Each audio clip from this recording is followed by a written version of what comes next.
Quelle que soit la part que prennent dans la grande politique l'intérêt et la vanité des individus comme des peuples, la force la plus vivace qui les pousse en avant est le besoin du sentiment de puissance, qui non seulement dans l'âme des princes et des puissants, mais encore, et non pour la moindre part, dans les couches inférieures du peuple, jaillit de temps en temps de sources inépuisables. L'heure revient toujours où les masses sont prêtes à sacrifier leur vie, leur fortune, leur conscience, leur vertu, pour se procurer cette jouissance supérieure et pour régner en nation victorieuse et tyranniquement arbitraire sur d'autres nations, ou du moins pour se figurer qu'elles règnent.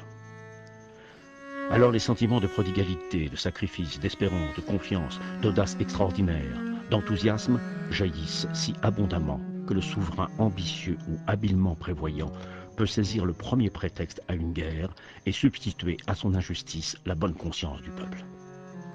Les grands conquérants ont toujours tenu le langage pathétique de la vertu. Ils avaient toujours autour d'eux des masses qui se trouvaient en état d'exaltation et ne voulaient entendre que les discours les plus exaltés. Singulière folie des jugements moraux. Lorsque l'homme éprouve un sentiment de puissance, il se croit et s'appelle bon. Et c'est alors justement que les autres, sur lesquels il lui faut épancher sa puissance, l'appellent méchant.